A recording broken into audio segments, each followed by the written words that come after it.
tá ti dé padà dé ṣé mo ti padà dé.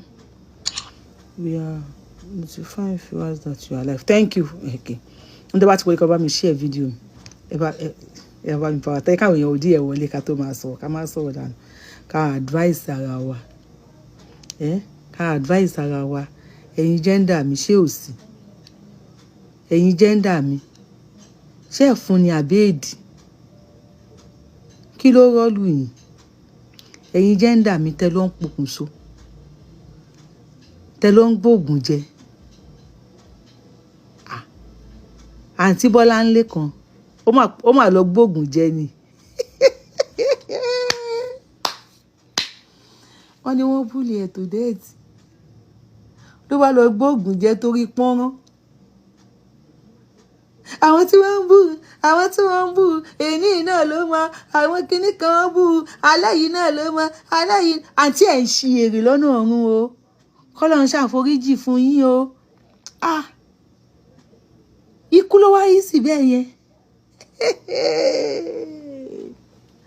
Àgbá kò màrè orí edé tọ́mọdé Yaba left Yaba pósì àwọn obìnrin náà pọ̀ ń bẹ̀. Ẹ káàbọ̀ ẹ bá mi share video ẹ bá ṣe ń wọlé ẹ bá mi share video yìí. Ẹ bá mi máa share video fún gbogbo àwọn obìnrin míì tí wọ́n sì ń plan àti ṣe Àǹtí Bọ́lá ń lè ṣe. Ẹ bá mi share video yìí fún wọn. Yorùbáwùyí lórúkọ mi ẹlẹ́mi ní kí n sọ fún wọn wípé wọn ò lè rẹ́ni pity wọn o tí gbogbo èèyàn bá pity wọn èmi Yorùbáwùyí mi ì lè pity anybody tó lọ parẹ́. Ṣé gbogbo ala máa lówó ni ṣé gbogbo ala máa kọ́lé ṣé gbogbo ala máa ní mọ́tò ó lọ parẹ́ nítorí ọkùnrin. Dey play ló wà ogun gbọ́ dey play òun ló wà pípò tí ẹ parẹ́ torí ọkùnrin. Nǹkan ń ṣe ẹ́ o Ọlọ́run nǹkan ń ṣe ẹ́ gidi gan ni.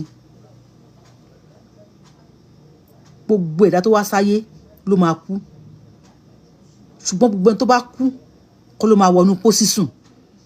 Tó bá yẹ pé gbogbo ẹni tó kú ló ń wọnú pósí sùn ni igi tó fi ń gbẹ́ pósí àti tán nínú igbó. Gbogbo wa kọ́ la máa wà nílé ọkọ o gbogbo wa kọ́ la máa wà nínú marriage o. Ó lọ parẹ́ ọ̀gbẹ́ni tó yẹ pé o ní opportunity pé tó kù bá ń wẹ̀yìn wò tó bá opportunity àti wo ẹ̀yìn wàá rí àwọn aláyà ńlá tó máa gbé nǹkan lé ọkọ ẹ lọ́rùn níjọ́ tó kú. Ìyálé ẹ̀ ló ń complain ìyálé ẹ̀ jẹ́ kọ́kọ́ dádì ẹ kíní kan jẹ́ kọ́kọ́ dádì ẹ ìyá ọkọ ẹni kan lọ ṣe gbá àbọ̀kọ ẹni kan lọ ṣe àwo.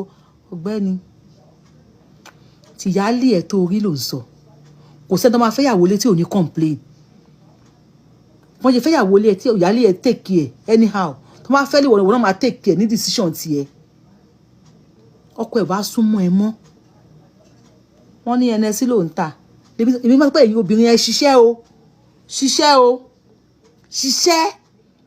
jọmọ ṣiṣẹ́ jẹ́ òṣùlà tí ọkọ ẹ̀ bá ti súnmọ́ ẹ mọ́ wáyàrá kan kó gbà tí òkè ò bá lọ bá mú ọmọ kí mú ọmọ lọ bá òkè. Kí ni mo sọ fún ẹ tí òkè ò bá lọ bá mú ọmọ kí mú ọmọ kó lọ bá òkè. Tó bá rí ọkùnrin kẹnu sí ẹ kẹnu sọkùnrin má jẹ́ kí ẹnìkan kó bà tiẹ̀ jẹ́. Ayé ta wà yìí a máa fi wèrè pọ́ọ̀tì ẹ̀ ní inú ayé láyé ń gbé èmi ò ní lọ síbi kankan fún anybody. We live here we survive here. Ilé ayé ta wà yìí a jọ máa fi wèrè pọ́ọ̀tì ẹ̀ ní. We no dey gree for anybody o. Ṣùgbọ́n gbogbo ẹni tó ń wò sí tó wà nílé ọkọ gbogbo wọn nínú wọn dùn. O ti rí perfect marriage àbí? O ti rí marriage tó yẹ pé bed of the roses ni. Tí marriage tí wọ́n yẹn tó sẹ́lẹ̀ kéde ó ṣà ń lọ bọ́n ṣe fẹ́ ni wọn ò kí ń jà. Ọkọ wa pa ẹ́ tì kò bá ẹ sùn mọ́. Wá lọ parẹ́. O ní 2 good boys ọmọkùnrin méjì tó lówó ti náwó káàkiri ẹlòmíì ṣe sẹ́wọ́gẹ́tì kò gbà ẹlòmíì ṣe IVF kò gbà ẹlòmíì ìṣẹ́jú àná fi ń bá sùn kò lóyún ẹlòmíì tí ẹ ń gbàdọ̀ pé kọ́lọ́run jẹ́ kán ti ẹ̀ tí ọrùn bọ inú sọ́kàwé báyìí kán bá wọn sùn kó doyún kò lóyún o wọ́n ti forí obìnrin mi gbági bẹ́ẹ̀dì láì mọye ìgbà oyún ò dúró o wọ́n wá ní ọmọkùnrin méjì wá nítorí pé ọkọ ẹ̀ ò súnmọ́ ẹ wá láwọn kan búlẹ̀ ń pè ń single mother wá lọ parẹ́ àbí o lè bọ́ lọ́hùn lé àwa tó ń wò yìí tá bá ṣí level kalẹ̀ ẹ̀rù máa bà ẹ́ o tó kù bá ń lo data tó bá rí opportunity láti wo ayé àwọn èèyàn ayé ẹ máa já o tó bá ní second chance láti rí bá ayé àwọn míì ṣe rí tó wà àwọn ọ̀rẹ́ tó believe pé wọ́n wà nínú marriage tó ń jowú yẹn tó ṣe fẹ́ ṣe I wanna belong I just have to belong into the association of married women I want to belong to the association of married women come on for waiting now na by force to be married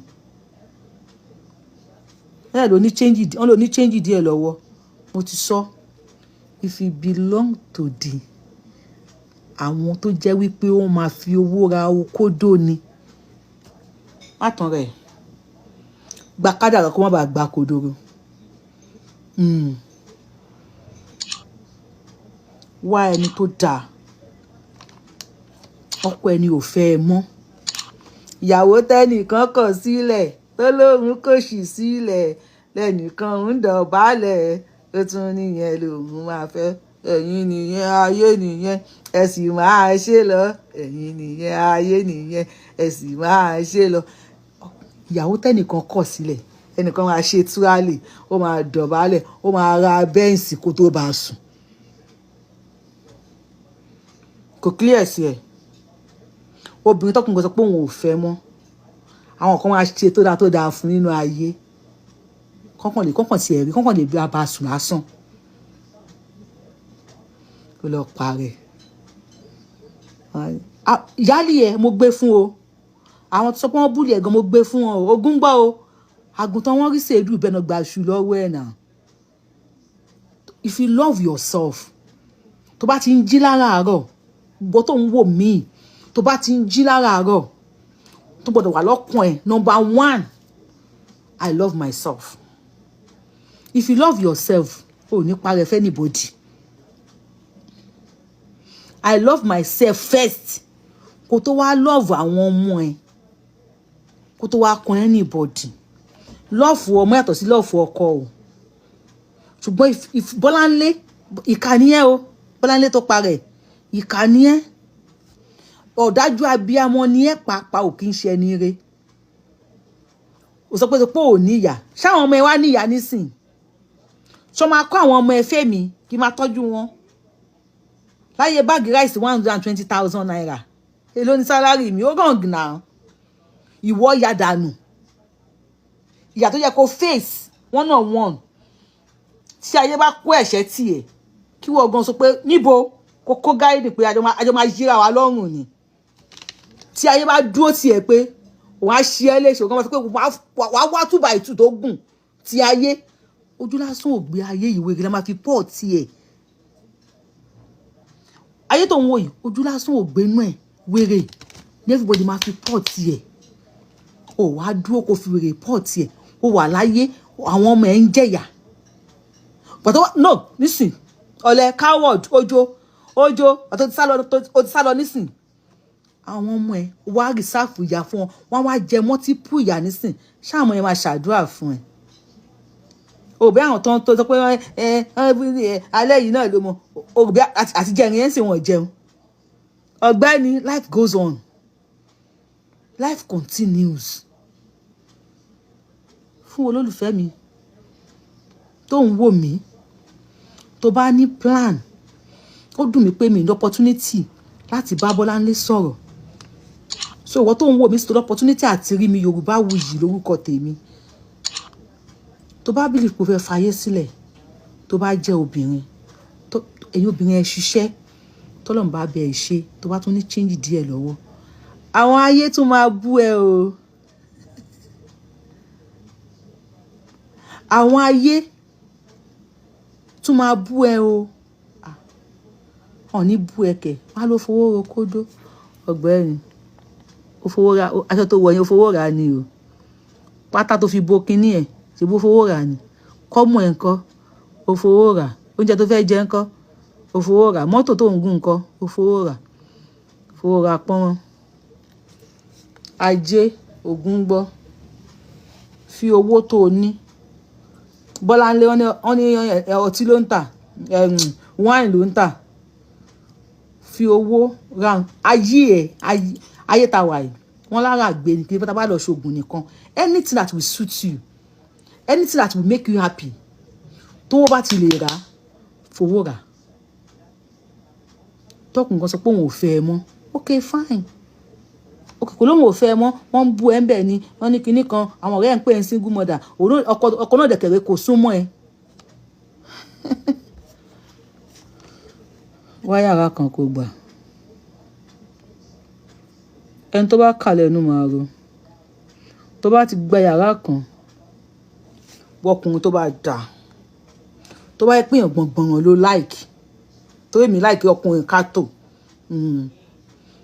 bí mi ṣe wà yìí èèyàn ńlá ni èèyàn gbọ̀n ó ti rí mi lórí ìjókòó èèyàn gbọ̀ngbọ̀n ni mí so mo á fẹ́ kí èèyàn kọkùnrin kátó dáadáa ọkùnrin tó lè tẹ̀yàn dáadáa tó lè tẹ̀ mí tó máa tẹ̀ mí dáadáa tó yẹ pé ọkùnrin tó máa tẹ̀ tó kátó ló láìkì ọmọ ìyá mi jáde ní jáde wo tó bá fẹ́ no be kátó by face o tó bá kátó by face má kàn gàrí ò kí ń ṣe indomie tí wọn kì í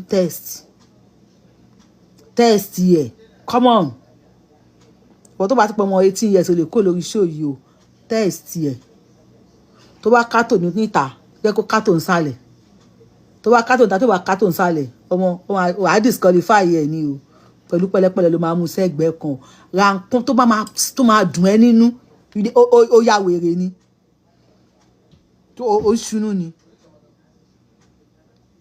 fi owó ẹ̀ ra nǹkan tó máa tẹ́ ẹ lọ́rùn bọ́pẹ́ ò ṣe súnmọ́ ẹ làwọn obìnrin mìíràn jẹ́ kọ́kọ́ wọ́n súnmọ́ wọn nílé tó bá pẹ́ fẹ́ lọ́kọ problem ẹ nìyẹn tó bá dẹ̀ fẹ́ lọ́kọ mọ́ tó pé ẹ máa wà ọ̀nà agreement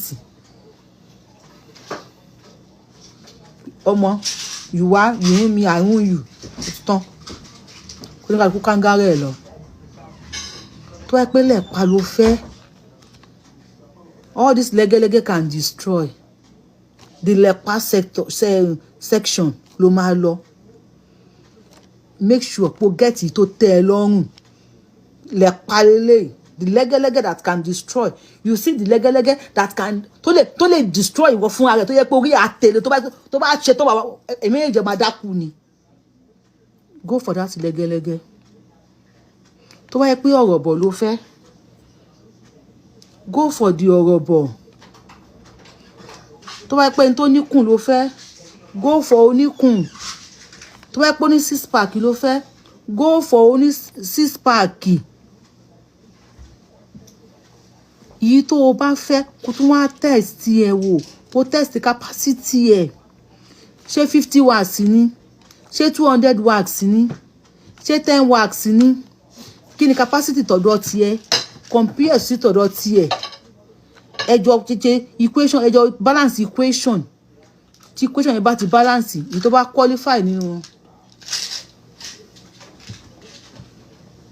èyí tó bá qualify nínú àwọn tó wò yẹn ìyẹn ni kó wó ẹ lé ló ní pẹrẹgudu ẹjọ́ máa ń ra yín gbàngbà ẹjọ́ máa tẹra yín kò bá wèrè dé o wá ọbẹ̀ tó dáa kó sè fún ọlọ́kọ ni kó lówó lọ́wọ́ tó bá ti ní nǹkan tó máa satisfy ẹ̀ àwa kan wà ọmọ ahọ́n máa jẹun làwa tó ti wo libido ẹ̀ bó ṣe háìsì tó lè tẹ́ to your satisfaction go for him sí ọbẹ̀ tó dáa fún àmàlà ló like ro àmàlà fún ẹ̀bà ló fẹ́ ṣí ẹ̀bà fún on contract lẹ́wà ó ní n tó fẹ́ ìwọ náà ní n tó fẹ́ má jẹ́ kí business dà yín pọ̀ má yẹ kówó dà yín pọ̀ tó bá ní ìdówó tó fẹ́ fún lówó fún Ọlọ́run dẹ̀ tún lè bẹ̀ ṣe kó tún rí tó tún lówó lọ́wọ́ kí ẹ̀ ló fẹ́ ìdùnnú ló fẹ́ dídó ló fẹ́ pọ́nrán ló fẹ́ ẹjọ́ jọ lágrímẹ́ǹtì ó dẹ̀ lè rí single father bíi tiẹ̀ náà on agreement lè máa wà ẹ bá ara yín sùn ẹ tẹ́ra yín lọ́rùn wá fi owó ẹ̀ ra nǹkan tó fẹ́ pọ̀ tó wá parẹ́ ẹ nísìn ọkùnrin tó torí ẹ̀ parẹ́ yẹn ìyálé ẹ̀ ló ń pariwo ẹ̀ síta tó bá fún ẹ l'opportunity àti wò wá rí pé gbogbo àwọn kí ló rúkọ ẹ̀ àwọn ọ̀rẹ́ ẹ̀ àwọn best friend ẹ̀ tẹ́jọ́ ń lọ party tẹ́jọ́ ń jẹun àwọn tó ń pè lọ́rẹ́ yẹn wò tó kù bá ráyè àti wẹ̀yìn wà á pàwọn náà máa rún ọkọ ẹ̀ níjọ́ tó kú gan kó tó wọlé báyìí wọ́n á ti wá Daddy Junior ó mà ṣe o ọ̀rẹ́ mi dẹ̀ wá ṣe báyìí wọ́n parẹ́ Daddy Junior wọ́n ṣe máa mi nǹkan fọ́kọ ẹ̀ ni Daddy Junior pẹ̀lẹ́ Daddy Junior wọ́n ṣe máa mi nǹkan fọ́kọ ẹ̀ ni ọ̀rẹ́ disappoint mi ṣé kí n bá yín ṣògì wá wọ́n á ṣògì wá fún Daddy Junior tó bá ti fi ṣíbí bu ògì báyìí òpógì máa ń kán sàlẹ̀ ṣíbí tó bá ti kán kẹ́rà akọ̀rọ̀ abọ́ síbi ṣoko ẹ jẹ́ kí n bá yín nù tó bá ti bá Daddy Junior nù wọ́n á gbọ́ sórí pọ́nrán Daddy Junior ni alẹ́ yẹn náà ti bá tó kù bá ń wẹ̀yìn tó bá wà ní sàré bòye máa kéyín sókè ni wà á kéyín sókè bí ẹran sísun ni ọkùnrin kan ó fẹ́ ìyàwó ẹ̀ wá gbóògùn jẹ ó wá kú ó wá ń bẹ́ nìkan sùn òkú ẹ̀ kàn yọ ni ó kàn ní yíyà ọmọkùnrin yìí kí ló tó ń ṣe báyìí ó fẹ́ gbọ́ na Yorùbá movie kò rí orí bẹ́ẹ̀dì ẹ̀ wọ́n ti máa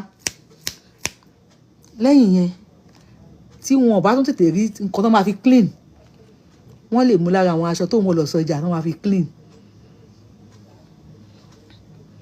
tó bá ń lọ àwọn underwear tó bá dáa tó ti wọ̀ á tún kó sínú báàgì ó ló máa wọ̀ wá bá oko ẹ̀ sexy baby ń ṣì èrè tí wọ́n bá ń sọ pé òun fẹ́ para òun torí ọkùnrin lẹ́gbẹ̀ẹ́ mi mo lè figi fọ́ orí yẹn mo lè la ẹ ní gilo mo lè wá gi túbà ìtúkì sọmọ ẹ ní etí kétí ẹ di dànù kétí ẹ fọ́ sọnù ó fẹ́ parẹ́ torí ọkùnrin mo lè fọ́ orí ẹ mọ́ bí àrùtì èrè náà mo ń kún wúndíá àtàdélébọ̀ ń rárìn wọ́ọ̀dì bí wò ó ṣe lórí ọkọ bẹ́ẹ̀ làwọn ọkùnrin kan wà tí wọn ò lórí ìyàwó tẹ bá pàdé ara yín tí yín jọ máa gé fọ́ ni ẹ kàn jẹ máa jẹ sí ara yín ni jẹ mi kì í jẹ irun mi kì í rún ẹ alábàámusa kò sí wèrè ńlẹ̀ wàá jẹ mí àti máa tẹra wa ni kálukú á lọ ń lò ẹ wàá make tó bá ti kúrò ní ọkọ yẹn gan wàá tún make choice ni tó bá pé mẹ́ta ló lè lọ mẹ́rin ló lè lọ má lọ wá nìkan tó yẹ pé Tòkunbọ̀ Nàìjíríà ni Tòkunbọ̀ Amẹ́ríkà ni wàá wá wọ́n ṣẹ̀ṣẹ̀ gbé dé ṣáṣáṣá torí tẹ́ńjì náà sì sẹ́ńbẹ́ wàá wo ìtọ́ wá fẹ́ mú wàá wo mileage ṣé mileage sì dúró dáadáa amẹ́ni miles ló ti rìn wàá wo mileage tó bá sì dúró dáadáa yes bọ́lá nílé bóyá ó lè jẹ́ pé èèyàn bíi tèmi ní ẹ̀kọ́ láìkí pọ́nran àwa fẹ́ràn pọ́nran o ẹ má dá wàhálà alẹ́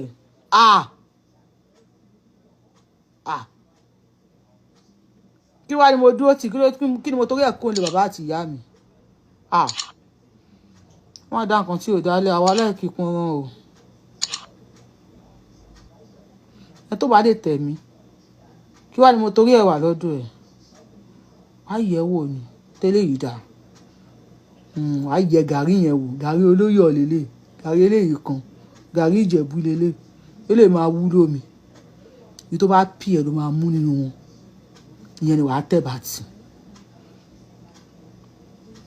tó wàá fẹ́ ọmọ ìbímọ fúnra yín tí wàá dẹ̀ fẹ́ ọmọ ìjọ máa ń ra yín companion náà máa ń pè irú ẹ̀ máa pè ra ẹ̀ tó bá ti ṣeré burúkú fún aṣiṣẹ́ tó dáa fún ajẹ́ tó dáa á mú tó dáa tó dáa, á tún ṣiṣẹ́ tó dáa tó dáa, tó ṣiṣẹ́ tó dáa tó dáa, bá dijọ́ kejì ló máa pè ẹ́, àmọ́ wọ́n á pè ẹ́ lórí kì ẹ̀.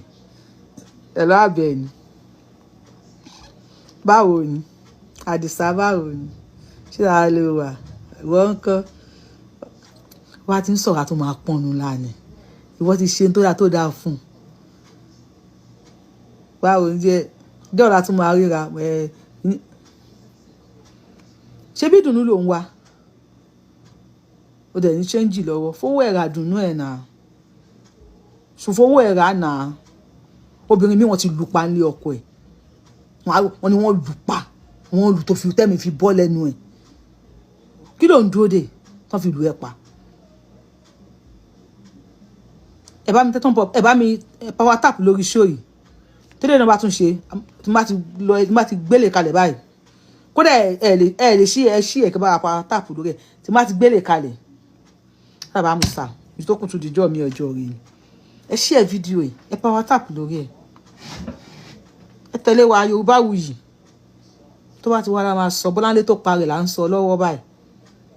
Tẹ́lẹ̀ mi náà má tún lọ dánrú ẹ̀ wò. Ìyá ọkọ ẹ̀, ìyáálé ẹ̀ àtàwọn tó ń bú ẹ. Oore náà ṣí ẹ̀. Ṣebí wọ́n bú ẹ ni physically. Tó má gbé ẹ ṣògùn owó ńkọ́. Tó má ṣògùn ṣe tó bá ya wèrè ńkọ́. Wọ́n bú ẹ ni. Wá dẹ́rù ẹ wá kó ń bẹ̀. Ẹni tó bá kà lẹ́nu máa ro. Wà nílé ọkọ gan wọ́n á bú ẹ. Bó ṣe wà nílé ọkọ ẹ̀ ọ̀rẹ́ tó máa bú ẹ. Ṣé gbìyànjú lè láìkì ẹ ni? O sí ní ọkọ wọ́n máa bú ẹ. O single mother wọ́n máa bú ẹ. O married woman wọ́n máa bú ẹ. Ẹni tó dúró wọ́n bú. Ẹni tó jókòó wọ́n bú. Kódà bó ṣe ti kú àwọn kan tún máa bú ẹ. Wáyé tó máa wá para ẹ. Torí pọ́nrán. Pọ́nrán dá o. Ọlọ́run. Pọ́nrán dá. Ó dẹ̀ máa ń dùn. Especially tí ẹ bá rí ọkùnrin tó bá capable, tó bá mọ iṣẹ́ ṣe, tó mọ obìnrin tẹ̀, tó mọ obìnrin rún dáadáa. Tí ẹ bá rí ọkùnrin bẹ́ẹ̀. Pọ́nrán dùn. Ìgbéyàwó dùn. Ó dá kéèyàn wà ní marriage. Ṣùgbọ́n gbogbo wa kọ́ la máa wà nínú ìgbéyàwó. Gbogbo ẹni tọ́lọ́run dá ló máa kú. Gbogbo ẹni tó kú kọ́ ló máa wọ pósí. Kódà gbogbo ẹni tó kú kọ́ ló máa wọlẹ̀ sùn. Tó bá ṣe pé bí gbogbo èèyàn ṣe ń kú náà ń wọlẹ̀ sùn ni. Ní rí ibi tá máa kọ́lé sí. Kí ni mo sọ fún ẹ? Ní rí ibi tá máa kọ́lé sí. Anytime tó bá ti rántí pé o fẹ́ parẹ́ torí pé ò sí nílé ọkọ. Àbí tó pé àwọn kan wọ́n bú ẹ anyhow whatever tó fi bú ẹ. Máa rántí pé Yorùbá wòye sọ fún ẹ pé gbogbo ẹni tọ́lọ́run dá ló máa kú. Ṣùgbọ́n gbogbo wọn kọ́ náà máa wọnú pósí. Gbogbo ẹni tó kú kọ́ ló máa wọ sàréè sùn. Tó tí gbogbo bá wọ sàréè sùn ni kò ní síbì kankan tá máa kọ́lé sí láyé everywhere àti tó sọ pé Ọlọ́run ti dá ayé ni mọ èèyàn tó ti kú yet they ní ìsìn àwọn èèyàn ṣì ń kú wọ́n ṣe ń rí lẹ́tì wọn sí. Ìyẹn ló dífá fún pé gbogbo ẹni tó wá sáyé kọ́ ló máa wà nílé ọkọ. Gbogbo ẹni tó wá sáyé kọ́ ló máa survive. Wèrè èèyàn máa fi ń gbélé ayé. Ayé tó bá ti kó ẹ̀ṣẹ̀ tí ẹ̀ báyìí ìwọ náà sán ọ̀já ẹ̀ kó wá kó guiding. Táyé tó bá ti ń jù ẹ̀ lẹ́ṣẹ̀ báyìí ìwọ náà máa fún ní ọ̀pá. Ayé ò ń ṣí èrè ni. Ìwọ náà ń pè láyé àbí òkè. O fẹ́ fẹ́rẹ̀ hàn mí àbí mi kàn máa fira mi hàn ẹ́. Ayé táyé bá ti gbé wèrè ti ẹ̀ wá ìwọ náà gbé wèrè ti ẹ̀ gbé pàdé ayé wèrè plus wèrè ìsíkọ́tò wèrè sí. Ẹjọ́ máa ya wèrè mọ́ra wa lọ́wọ́. Tó bá ti wá ṣe bẹ́ẹ̀ ayé máa fi ẹ́ lẹ̀. Àwọn ọ̀rẹ́ ẹ̀ tán ọ̀rọ̀ yẹn gan àbẹ́ èdì ni. Ọ̀rọ̀ ẹ̀ ó jọ èdì lójú mi. Ó jọ èdì lójú mi. Àwọn yẹn náà àwọn kan náà máa ń ṣe bẹ́ẹ̀ o. Ọlọ́run bá wọn ṣe. Àwọn ìyá mi tó wá lówó lọ́wọ́ wọ́n wà ń sẹ́ta àwọn fowó kódó. Kò sí wọn tó fẹ́ ṣe sí o. O máa fowó rà ni. Wá dẹ̀ gbádùn. Ẹlòmíì gan tó bá fẹ́ yàwó lè bá kókó nílé ọkọ. Ọkọ mi lọ fẹ́ ọmọkùnrin wà. Ọmọkùnrin ìlú òyìnbó ni kó lọ fẹ́. Tí ó bá ti sọ pé òun ò ṣe mọ́. Àjọ máa ń rúnra wa ni. Má parẹ́ ayé ti civilize. Ayé ti lajú. Bí èèyàn kan lóhun ò ṣe mọ́ ìyàwó tẹ́nìkan kọ̀ sílẹ̀ ni. ẹlòmíì máa dọ̀bálẹ̀ láti fẹ́. Ó gbọ́ mi, ìyàwó tẹ́nìkan kọ̀ sílẹ̀ tó lóun kò sì sílẹ̀ ẹnìkan ń dọ̀bálẹ̀ ó tún nìyẹn lòun máa fẹ́. Ẹ̀yin nìyẹn ayé nìyẹn ẹ sì máa ṣe lọ. Ẹ̀yin nìyẹn ayé nìyẹn ẹ̀yin nìyẹn ayé nìyẹn sì máa ṣe lọ. Wà lọ parẹ́ àbí mo ti para mi, mo kú tì, mo yẹ kí ni mo kú tì. Wàá wẹ́ni tó san ju ọkọ ẹ lọ, ẹni tó ní láárí jùlọ. Ó lè má jẹ́ pé owó ló fi ní láárí jùlọ, ó lè má jẹ́ pé ilé, nǹkan tó ń pè pé èèyàn ní láárí ni ohun tí mo fẹ́ tó máa dùn mọ́ mi, tó o ní lọ́dọ̀ tó dẹ̀ ń fún mi. O ní láárí lọ́wọ́ ju ẹni tó lówó lọ́wọ́ tí ò dùn mí nínú lọ. Ẹni tó ní láárí ẹ pé tó dáa ló máa ṣe fún ẹ, kó ṣe fún ẹ. Ọmọ rẹ ni bá sọ̀rọ̀. Ẹ̀yin obìnrin ó ti fall into depression. Kí ló ń ṣe yín tẹ̀ ń fall into depression? Ọlọ́run ò pa ọmọ yín lọ́wọ́, Ọlọ́run ò fọmọ dààmú yín, Ọlọ́run ò fọmọ fìtínà yín. Ṣàárẹ̀, àwọn ọmọ ò síìkì, ìdààmú ò bá yín lórí ọmọ. Kí ló mú yín tẹ̀ ń fall into depression? Torí bàbá Junior, dáàdì Junior lọ gbóbìnrin mi, dáàdì Junior wálé wá sùn, dáàdì Junior ò sún mọ́ mi. Tó bá ti ní sùúrù, dáàdì Junior ò sún mọ́ ẹ lóṣù kìíní, tó ò dẹ̀ jẹ̀bi dáàdì Junior tí ò sún mọ́ ẹ lóṣù kejì, oṣù kẹta, oṣù kẹrin, oṣù karùn-ún, oṣù kẹfà. Tó bá lágbára àti dúró, tó obìnrin mi lè dúró ọdún kan, ọdún méjì tí ò ní ṣe nǹkan kan. Tí dáàdì Junior dẹ̀ ń lọ síta, tó dẹ̀ ń wọlé, tó dẹ̀ ń lọ síta, tó dẹ̀ ń wọlé, tó dẹ̀ ń rí pé kí ni dáàdì Junior ṣì ń ṣiṣẹ́ nídàájí, ó sì máa ń ṣe Allahu Akbar. Ó dẹ̀ gbọ́wọ́lé, dáàdì Junior gbá ẹ lọ́wọ́ sọ́hùn, ó sùn, ó lẹ̀ mọ́ lẹ́yìn, ó tì ẹ́ sọ́hùn, ó gbẹ́sẹ̀ lé, ó gbẹ́sẹ̀ ẹ sọ́hùn. Ó pè dáàdì Junior kí ló dé? Kí ni àjọ ń pin jẹ́ tẹ́lẹ̀ ni? Kí ló dé tó wá di pé ẹ wá jẹ́ kí n máa gbàwẹ̀ báyìí? Ó ṣàkóyarí kan lẹ̀ ni. Tó bá lè dúró, o lè dúró ọdún méjì, o lè dúró ọdún mẹ́ta, kó lè dúró ọdún mẹ́wàá. Tó bá ṣe PS ni, ṣùgbọ́n tágbára ẹ ò bá gbé, tẹ̀mí ẹ ò gbé, mi ò ní oyún àlè, kó pàǹdùkú ẹ̀. Kí mo sọ fún ẹ? Kó pàǹdùkú ẹ̀. Wá yàrá kan àbọ̀ gbà. Bóyá yàrá kan àti pálọ̀ àbí yàrá kan. Wò.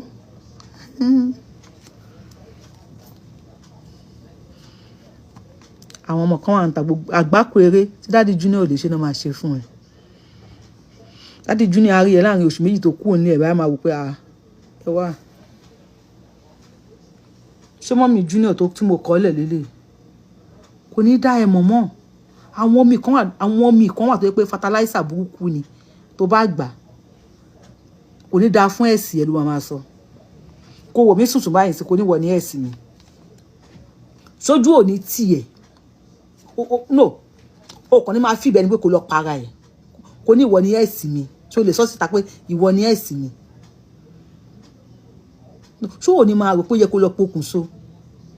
Àwọn omi kan wà tó bá gbà níta, tó bá gba àwọn omi, àwọn fertilizer omi ni. Ó máa upgrade ẹ dáadáa. Àárín oṣù méjì dáàdì Junior ò ní dá ẹ mọ̀. Dáàdì Junior á wò pé ṣé mọ́mì Junior ni? Àwọn kan àti pé tó máa ń fún ẹ ní correct fertilizer àti iwájú àtẹ̀yìn á máa yọ jáde ni. Everything bóyá máa kún ni. Bí ẹran létà ló ṣe máa wà ńlẹ̀lẹ̀. Wàá kún burúkú. Wàá lọ pa. Ṣáyìn lè para yín. Ẹ wá mi kọ sí comment section o. Ṣé lè para yín? Mi ò lè para tèmi tó yọ.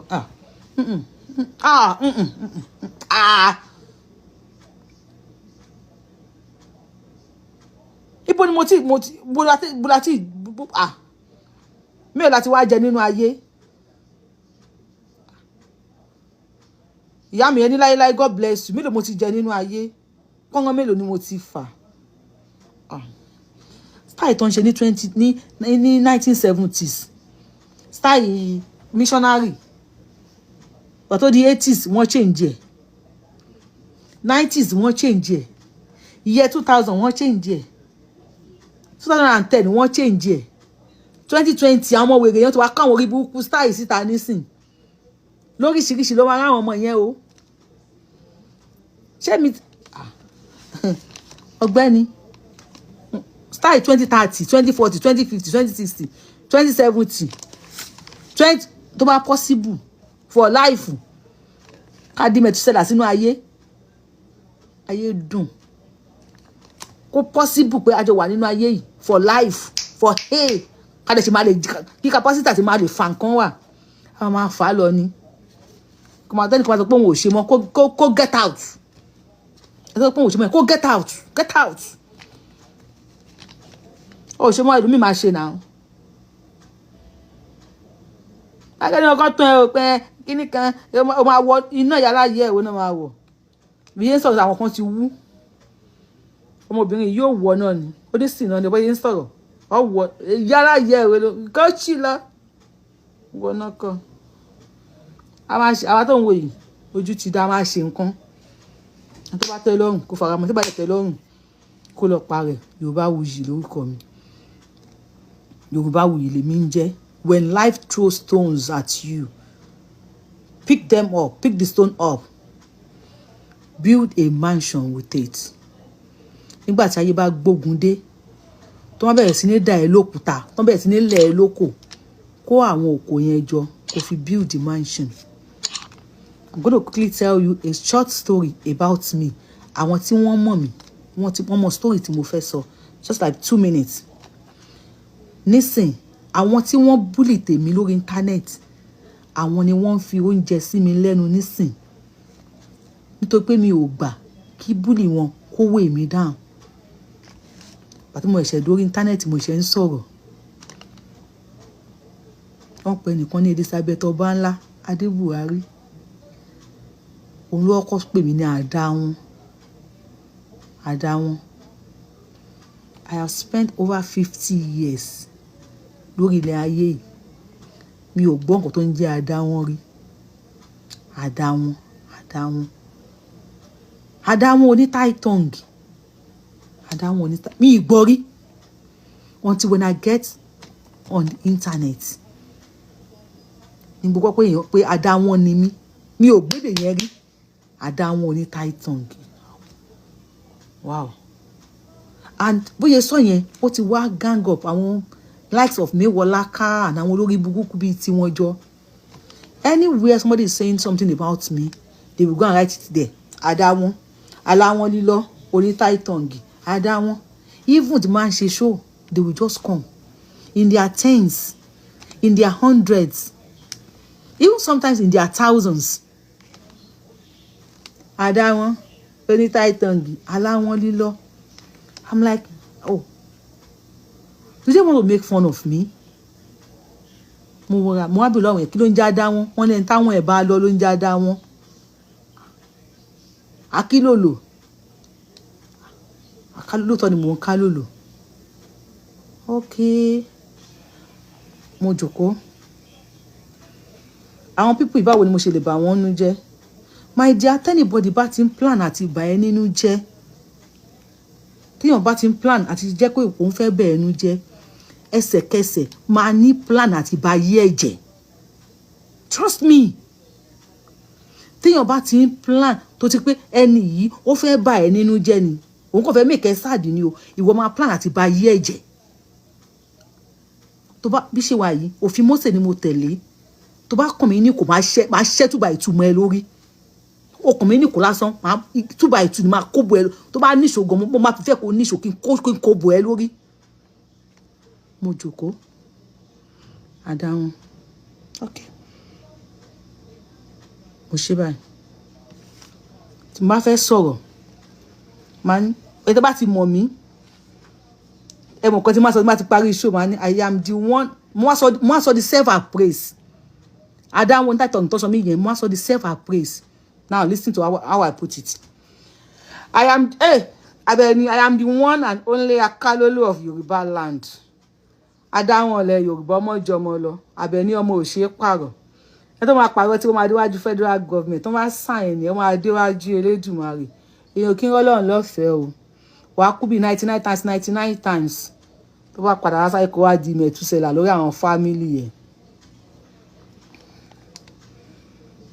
Now àdáwọn tí wọ́n pè mí sórí bí mo ṣe rebrand ẹ̀ sórí bí mo ṣe package ẹ̀ so bí mo ṣe tó sẹ́lẹ̀ńkẹ́jọ àwọn tó máa ń pè mí wá ṣe MC níbi ìgbéyàwó l'Amẹ́ríkà mi bí nísìn wọ́n máa ń sanwó fún mi ni o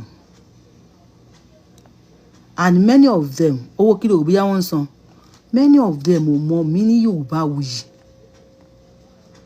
tí n bá dé party tí àwọn tó máa introduce mi máa sọ̀rọ̀ yes the woman we have in the building now is the one and only Akalolo of Yoruba land. Àtẹ́wọ́.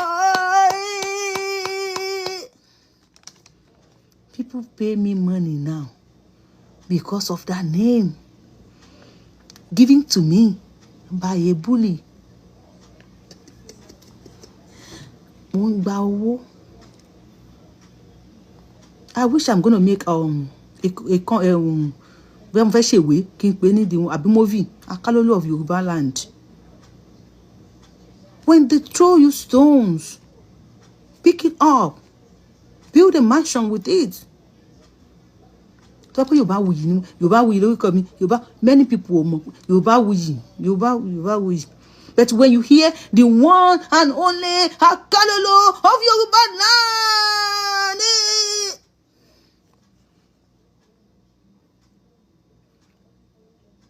now they don't even want to call me that Akalolo again. They don't want to call me that name. If they don't want to hear that name again, ìyá mi lójú tì wọ́n. They don't want to hear that name, Akalolo again, because it's giving me money now. Àwọn tí wọ́n ń bú Bọ́láńlé ò wá lè kó àwọn ọ̀gọ̀ tí wọ́n fi ń bú ẹ̀yẹn kó wá sọ́dí nǹkan. Ìwọ tó ń ṣe ń bú nílé yín lẹ́nu. Jókòó. Kí ló dé tí wọ́n ń pè ẹ́ bẹ́ẹ̀? Bọ̀tọ̀ wọ́n ń pè ẹ́ bẹ́ẹ̀ yẹn ọ̀nà owó ló fi lè mú lò. Wàsíù Àlàbí Pasuma ọmọ ìyáálé ọ̀kan.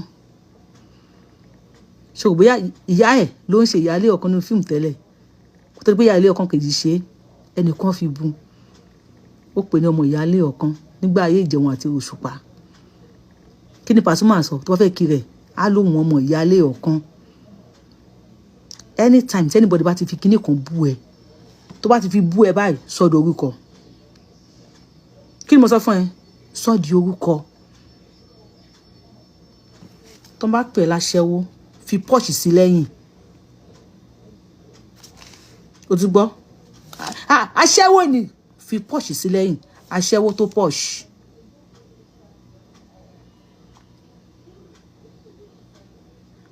Orúkọ tó bá wù tó máa pè ẹ́.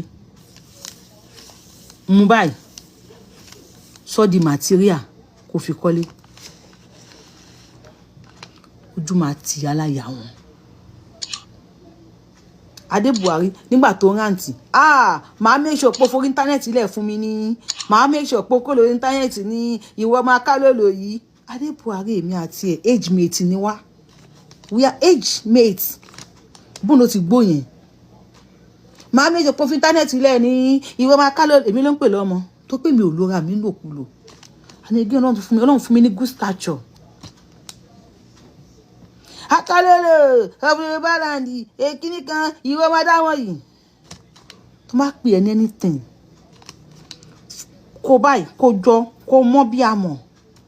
You can even make money from it. Before you give me an invitation pé kí n wá ṣe MC fún ẹ fẹ́ ṣe ìyàwó fẹ́ ṣe kíní kan I will charge you. Because that name will be there. The Akalolo of Yoruba land. And whenever tí má ti ń wọ ebi tá ti ń ṣe nǹkan ẹni tó máa introduce me they must introduce me with that name because orúkọ yẹn ló já owó ṣe borúkọ bully ni ṣe borúkọ tó fi bully mi ni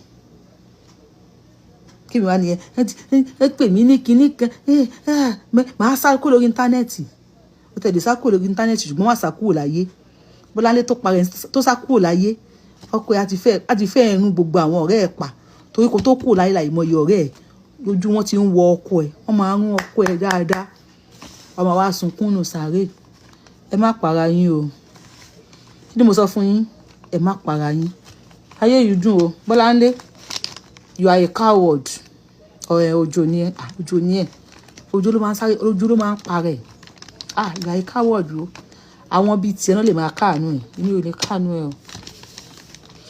Yorùbáwùyí lórúkọ mi Yorùbáwùyí lèmi ń jẹ́. If you are seeing my page for the first time, I am the one and only Akalolo of Yoruba land, the Adámọ̀lẹ̀ Yorùbá. Ọmọjọmọ lọ yolóyè tí ò pé méjì Abẹ́ní ọmọ òṣè pààrọ̀ ẹni tó máa pààrọ̀ tiwa ó máa déwájú federal government tó wá sáyìn ni ó máa déwájú Elédùmarè ìyẹn kí n rọ́lọ́run lọ́fẹ̀ẹ́ ó máa kú bí 99 times say no to bully má gbà kẹ́nìbọ̀dì ń ṣe èrè ni. wá ọkùnrin tó dáa kan tẹ̀ èèyàn kan ń bú ẹ wá ti bú ẹ tán kó wọlé kó bomi sára kó wọ́kùnrin tó dáa tó mọṣẹ́ ṣe kán tẹ̀ kán jìn everything bọ́ kẹ́kọ̀ọ́ máa sáfìsì ẹ̀ dáadáa wáyé tó ń sáfìsì ẹ̀ dáadáa ò ní rántí pé ó fẹ́ parẹ́ para mi torí kí ni kémi fàyè lẹ̀ fún wọn àbó ń ṣe eré see you on my next show. If you have not followed me, follow me. If you have not subscribed to my YouTube channel, subscribe to my YouTube channel. Bye bye.